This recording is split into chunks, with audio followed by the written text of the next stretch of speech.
création de richesse pour le patron. C'est ça qu'on vous apprend à l'école. C'est pour le patron et puis maintenant, il rémunère effectivement ses employés, mais la richesse, la vraie richesse revient au patron. Et ça fait un conflit.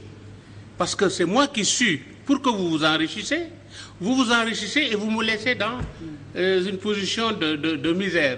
C'est inacceptable. Donc il faut l'équilibre. Et c'est ça justement qu'il faut que je vois dans l'équilibre. Amener les gens, le producteur, le chef d'entreprise, à considérer le travailleur de façon qu'ils puissent ensemble continuer à faire de l'entreprise ce qu'on attend d'elle. Oui. L'entreprise moderne n'est plus cette entreprise qui donne de la richesse seulement patron de l'entreprise, mais c'est l'entreprise qui donne de la richesse et qui donne de la croissance à l'ensemble de la population qui se trouve autour de l'entreprise. Cette entreprise idéale dont tu parles n'est pas décrite dans le roman, hein? L'entreprise qui est là, le travailleur, le délégué Sénégal vient réclamer des augmentations. Le patron dit c'est pas possible. Pourtant vous avez acheté une voiture il n'y a pas longtemps. Et vous, oui, c'est vrai, c'est des choses comme ça. Et puis il essaie même de le corrompre. C'est sûr, hein? C'est sûr. C'est raison pour laquelle les travailleurs sont en train... Ce que M. Diouf dit n'est pas là, je veux dire. Mais dans Demain sera la grande masse, comme le titre à l'annonce, c'est que c'est des rapports de force. Ce que le professeur est en train de dire. Actuellement, dans le roman, les travailleurs sont en train de s'organiser pour renverser les rapports de force. C'est pourquoi Demain sera la grande masse annonce un lendemain avec beaucoup d'incertitudes. Si toutes ces questions sont prises en compte, donc demain sera le début d'une ère nouvelle. Donc au-delà que cette marche soit une marche de protestation, ça va être une marche vers le progrès, vers l'émergence. Mais si ces questions-là n'ont pas pris en compte, ça va être du recul. C'est pourquoi donc cette quête vers l'entreprise moderne. Donc l'entreprise moderne est décrite dans ce livre. Maintenant, c'est pourquoi quelqu'un me disait qu'en fait, il manque quelque chose à ce livre, parce que ça ne donne pas... Vous avez posé une question dont dans le livre, vous n'avez pas apporté la réponse. Mais comme dit souvent Castor, Mamadou Camara, nous on a l'habitude de l'appeler Castor, c'est que en fait la suite est dans le lecteur. Donc c'est au lecteur de donner une suite à ça. Alors, vous avez senti cet espoir-là quand on lit ce livre? Oui, mais il faut... Pour les travailleurs? Oui, il faut toujours espérer. Parce que le désespoir est un suicide moral, un attentat de l'individu contre lui-même, comme disait Sartre dans Les Mains sales. Après avoir lu ce livre, il est vrai que ça nous laisse sur notre faim. Oui, c'est ça. Ah oui, ça c'est une caractéristique de la nouvelle même, quoi. Oui. Mais on a espoir que cette marche-là réussira. Oui, c'est ça. Bon, même quand vous regardez la couverture, Demain sera, c'est en sombre. Tu vois, c'est incertain, quoi. Tu vois. Mais comme il faut garder l'espoir, il faut lutter. Alors, je pense que le titre est bien choisi. Parce qu'avant cette marche, on patauge dans les eaux des inondations, que vous décrivez très bien. Des gens vont en prison parce qu'ils sont devenus agresseurs et l'insécurité qui prévaut. Oui, j'ai évoqué les inondations parce que j'ai été un acteur de 2009 à 2014 en tant que président de la commission de gestion des inondations. Et j'ai constaté les dégâts que ces inondations ont causés, surtout dans la banlieue, qui a occasionné le déplacement des populations vers d'autres localités. Mais il faudra reconnaître que depuis 2012, il y a des efforts qui ont été mis en place par rapport au projet. Et c'est un programme décennal pour la lutte contre les inondations. Et dans sa phase 1, ça a démarré dans la banlieue avec la zone de Dalifort, la baie de Hann, et la zone de Gounass, Wakhinane Nimzatt, Gadaye. Donc, pour prendre en compte avec des travaux d'aménagement, donc avec des canalisations pour permettre de régler dans le moyen terme cette problématique. Mais c'est un problème qui a causé beaucoup de tort aux populations et a fragmenté des familles et surtout cette corruption, cette pilotage à vue qui caractérisait la gestion des inondations de 2009-2010, ce qui faisait que donc j'ai essayé de ramener cette problématique dans le roman. Oui. Et vous racontez toutes ces entreprises qui ne marchent pas, je ne parle pas d'entreprises à faire, mais toutes ces réalisations qui finalement sont vouées à l'échec parce que l'argent n'est pas dépensé là où on devrait, mais ce à quoi il était destiné. Mais c'est vrai, vous imaginez avec le plan Jahay, donc, Oui, ça, qui devrait régler de manière définitive cette problématique des inondations, cet argent qui est dépassé, des élections ont été annulées pour trouver des solutions face aux problématiques des inondations, mais on se rend compte que même il y a... Oui, vous évoquez le plan Jahay là-dedans. Voilà, donc même l'année dernière, avec les inondations qui avaient occasionné une mobilisation sociale, même des familles religieuses sont impliquées pour dire qu'enfin, il faut qu'on essaye de trouver des solutions durables face à cette problématique, parce que ça ne peut plus continuer à chaque fois qu'on dépense autant d'argent sur un programme, sur un projet, on se rend compte que l'argent n'est pas allé là où il était. Donc cette problématique des inondations, on a vu de 2005 à 2010-2011 que la gestion était une gestion de pilotage à vue. On a vu des programmes qu'on ne maîtrisait pas.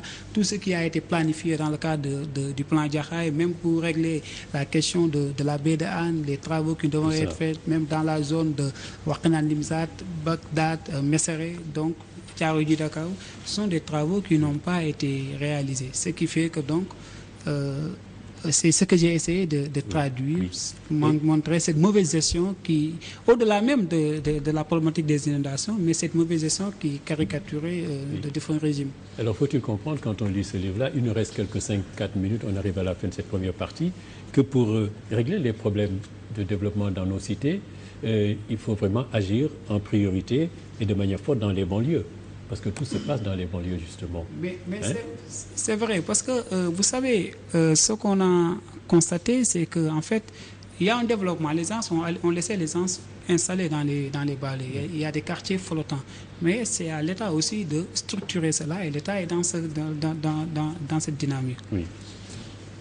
C'est vrai, il faut agir vite, parce que les populations ne peuvent plus continuer à attendre.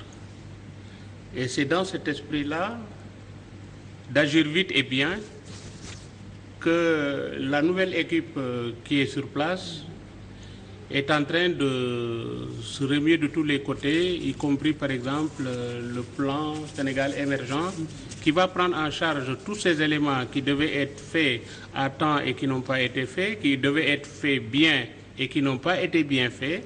Donc tout cela, il faut le prendre en charge pour pouvoir quand même créer les conditions d'une grande marche qui sera une grande marche de la paix.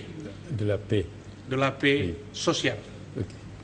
Sinon, ce sera la grande marche du type printemps arabe.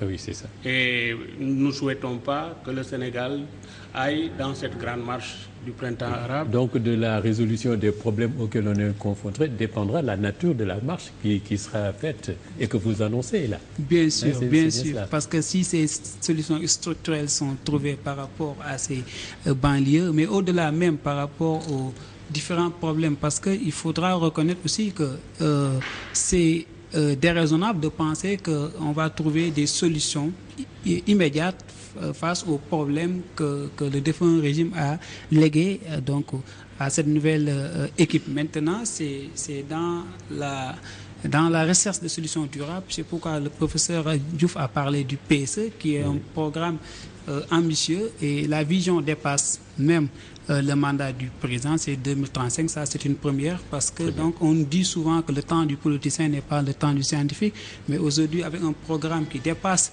même les 2 mandats du président, cela montre qu'on est dans une dynamique de trouver des solutions durables. Donc, c'est l'occasion pour moi de lancer un appel, une mobilisation sociale autour de ce PSE pour trouver des solutions durables. Alors, ce roman, comme je le dis, il y a de la politique là-dedans, il vient de le prouver, il y a aussi du social, il y a du syndicalisme là-dedans, de l'environnement aussi. Mais sur le plan littéraire, tout simplement, pour terminer, parce que là, nous sommes à la fin de cette première partie. Alors, en tout cas, il y a une réussite. C'est ce qui ferait plaisir à mon ami, le colonel Moumargueye, qui se bat sur l'orthographe correcte. Non, mais c'est vrai. Oui, il écrit que quand on écrit bien en français, il faut aussi essayer d'écrire bien dans les langues nationales et le wolof particulièrement. Oui. Mais tout est écrit parfaitement bien. Et là, alors, même, vous, qu'est-ce que vous en pensez? Oui, ça, j'ai beaucoup apprécié, parce que Abdoulaye, si vous considérez le nom des personnages, il a essayé de les transcrire en wolof. Des localités aussi. C'est un clin d'œil à nos langues nationales, vraiment, dont on doit s'occuper, quoi. Vraiment. Mais ce que je pourrais dire pour ce roman, bon, parce que c'est un roman très court. Hein? La conclusion, voilà, vous compris. Voilà, un roman très court, facile à lire. Et bon, vous avez dit tout à l'heure, qui trop embrasse mal étreint. Certes, il a abordé pas mal de thèmes et de sous-thèmes. Il en a développé certains, mais d'autres ne sont qu'effleurés. Ce qui est de bonne guerre, parce que l'espace ne le permet pas. Mais quand même, il a fait une prouesse quand même, c'est d'avoir embrassé autant de thèmes dans un si petit roman, et vraiment d'avoir écrit dans la clarté, dans la simplicité. C'est ça, quoi. Voilà. Nous arrivons à la fin. Je vous remercie. Merci Abdoulaye Faye d'être venu. Merci Ndam Diouf d'être venu aussi nous parler de ce roman. Et puis pour Mamadou Camara, demain la Grande Marche. Nous passons à la deuxième partie de cette émission Impression.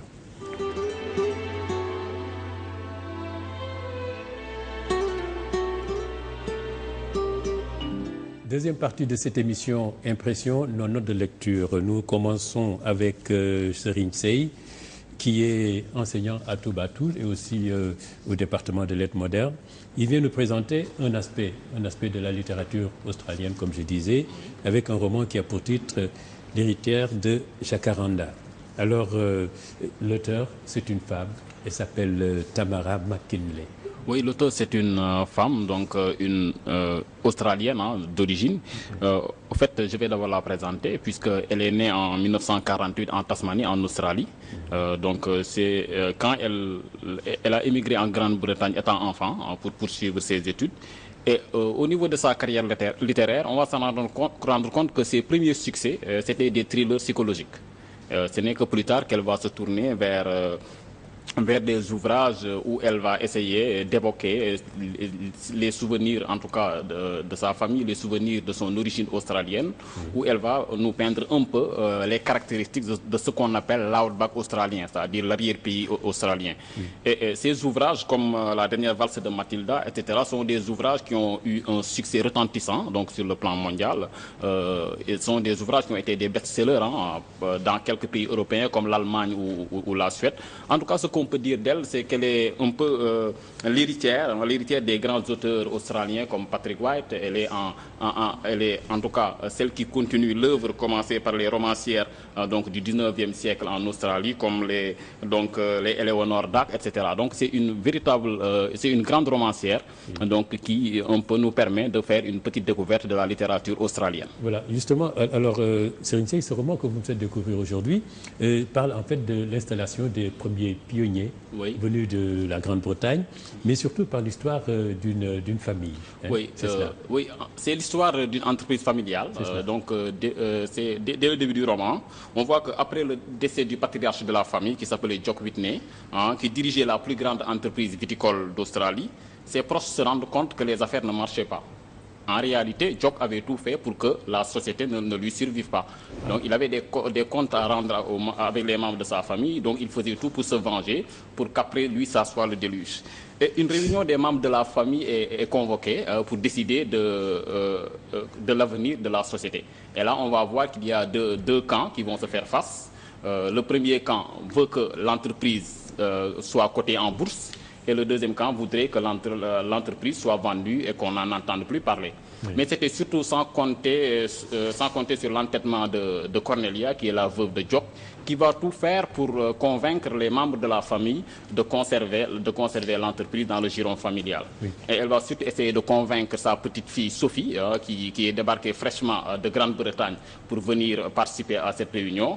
Elle essaie donc de la convaincre pour que véritablement, elle aussi, elle œuvre pour que l'entreprise reste dans le giron de la famille. Oui. Alors c'est à peu près une sorte de saga familiale. Parce qu'il y a deux narrateurs d'ailleurs qui racontent selon les époques dont on parle dans le roman. Je l'ai dit tantôt, Tamara McKinley, c'est une romancière de la mémoire familiale. C'est une romancière des origines, qui évoque toujours les origines de l'Australie, qui évoque toujours donc, les origines de sa famille. Et les membres même de sa famille font partie des personnes qui sont ses sources d'inspiration pour ces différents personnages. Je parle de sa grand-mère et de ses deux tantes avec qui elle a vécu en Grande-Bretagne, qui apparaissent souvent dans les romans sous les traits d'autres